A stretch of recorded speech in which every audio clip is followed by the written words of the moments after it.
Assalamualaikum warahmatullahi wabarakatuh. Nama Nurul Azahira Huda binti Marhum, nombor matrik 054317. Baiklah, kali ini kumpulan saya akan menerangkan tentang tajuk saudara-saudara Yusuf bersepakat melawannya ketika dia masih muda. Saya akan membuat sedikit perkenalan. Slide yang pertama, dendam saudara Nabi Yusuf terhadapnya ketika masih kecil kerana menganggap ayah mereka iaitu Nabi Yaqub menyayangi Nabi Yusuf lebih daripada mereka. Yang kedua, kebencian mereka menyebabkan mereka bekerjasama melawan Nabi Yusuf ketika Nabi Yusuf masih kecil. Yang ketiga, mereka memikirkan beberapa pendapat mengenai cara menyingkirkan Nabi Yusuf, seperti 1. Salah seorang daripada mereka menunjukkan untuk membunuh Yusuf. Yang kedua, menunjukkan bahawa dia harus dijauhkan daripada ayahnya dan dihantar ke negeri lain. Yang ketiga, dia dilempar ke perigi yang gelap di jalan para pedagang. Poin yang keempat, setelah berunding, mereka bersepakat menggunakan cara yang ketiga iaitu melempar ke perigi yang gelap di jalan para pedagang. Poin yang seterusnya, yang kelima, saudaranya yang bersikap jahat itu mendorong ayah mereka untuk mengizinkan mereka membawa Nabi Yusuf bermain bersama mereka. Yang terakhir, yang keenam, sekembalinya saudara itu, mereka terus menepa ke arah Nabi Yaqub, ini ayah mereka, dengan muka yang sedih, penuh tangisan, untuk menceritakan bahawa Nabi Yusuf dimakan serigala ketika mereka sedang berburu. Sekian daripada saya. Assalamualaikum warahmatullahi taala wabarakatuh. Nama saya Raudatul Hairani binti Muhammad Syihabuddin, nombor matrik 054209. Baiklah, saya akan sambung perbentangan bagi tajuk ini. Baiklah, di sebelah kanan slide Allah telah berfirman dalam surah Yusuf ayat 9 hingga ayat 18, di mana ayat ini dia menceritakan tentang bagaimana saudara-saudara Nabi Yusuf ataupun adik-beradik Nabi Yusuf bersepakat untuk mengeluarkan Nabi Yusuf daripada keluarga mereka. Okay.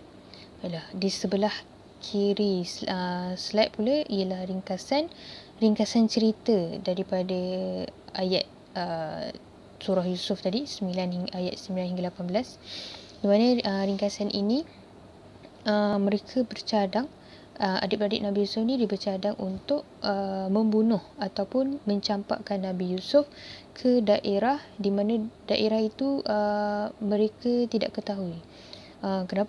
Kenapa dia orang buat macam tu? Kerana dia orang hendak ayah mereka iaitu Nabi Yaqub lebih menumpukan perhatiannya terhadap mereka, sebab selama ni bila Nabi Yusuf ada, Nabi Yaqub ni lebih tumpukan perhatian kepada Nabi Yusuf berbanding dengan adik-beradik mereka. Tapi bila mana diorang buat keputusan hendak membunuh atau mencampakkan itu, ada seorang daripada mereka berkata, jangan bunuh dia, tapi letakkan dia dalam perigi supaya orang nanti apabila orang musafir yang datang nampak Nabi Yusuf di dalam perigi, dan dia orang musafir itu akan ambil Nabi Yusuf. Jadi mereka bercadang untuk meletakkan Nabi Yusuf dalam perigi. Jadi apabila mereka hendak pergi keluar daripada rumah, mereka meminta izin kepada ayah mereka iaitu Nabi Yaqub untuk membawa Nabi Yusuf sekali. Alasannya adalah untuk berburu. Jadi pada mulanya Nabi Yaqub berat hati nak bagi mereka untuk bawa Nabi Yusuf ni, tapi lama kelamaan bila mereka pujuk, Nabi Yaqub pun kasih. Lepas dia dah keluar, beberapa jam lepas tu diorang balik ke rumah, tapi Nabi Yusuf tak ada, kecuali diorang bawa balik baju Nabi Yusuf yang dipenuhi dengan darah palsu. Bukan darah Nabi Yusuf lah, darah tak tahulah darah mana dia ambil. Kemudian mereka menceritakan kepada Nabi Yaqub, iaitu ayah mereka sendiri, iaitu di mana Nabi Yusuf ini dimakan oleh serigala apabila Nabi Yusuf tengah menjaga barang-barang mereka. Waktu tu adik-beradik Nabi Yusuf ni tengah berburu lah. Waktu tu Nabi Yusuf tolong jaga barang-barang diorang, dan diorang beralasan yang Nabi Yusuf ni kena makan dengan serigala.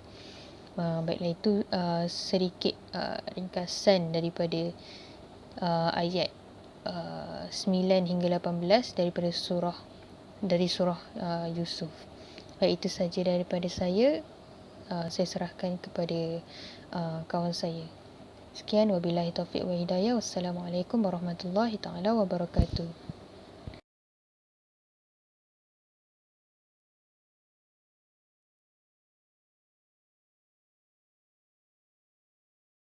Bismillahirrahmanirrahim. Assalamualaikum warahmatullahi wabarakatuh. Nama saya Nur Humairah binti Muhammad Sahanizan.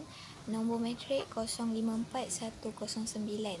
Hari ini saya akan menyambung perbincangan daripada rakan saya, yang mana slide yang ketiga yang menceritakan tentang kisah Nabi Yusuf AS ni secara khusus diceritakan dalam satu surah sahaja, iaitu surah Yusuf. Sedangkan Nabi-Nabi lain cerita-cerita Nabi lain dalam beberapa surah sahaja. Dan isi kisah Nabi Yusuf AS ni dalam Al-Quran, yang mana Allah tekankan bahawasanya ada hikmah di sebalik kesabaran, sebab ada terlalu banyak cabaran dan ujian yang mendatang daripada Nabi Yusuf kecil lagi sampailah dewasa, yang mana memang sepanjang perjalanan hidup tu diwarnai dengan berbagai jenis ujian dan juga dugaan. Jadi sebab itu jugalah Allah meninggikan darjat Nabi Yusuf di sisi Allah adalah sangat tinggilah.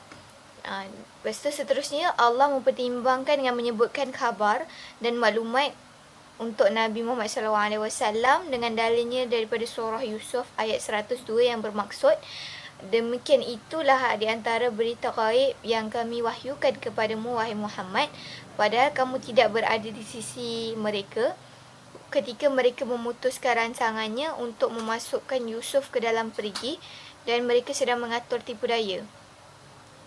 Dan juga seterusnya terakhir daripada ayat Al-Quran surah Yusuf ayat 111, sesungguhnya pada kisah-kisah mereka itu terdapat pelajaran bagi orang yang punya akal. Al-Quran itu bukanlah cerita yang dibuat-buat, akan tetapi membenarkan kitab yang sebelumnya dan menjelaskan segala sesuatu dan berbagai petunjuk dan rahmat bagi kaum yang beriman. Jadi insya-Allah itu sahaja. Terima kasih.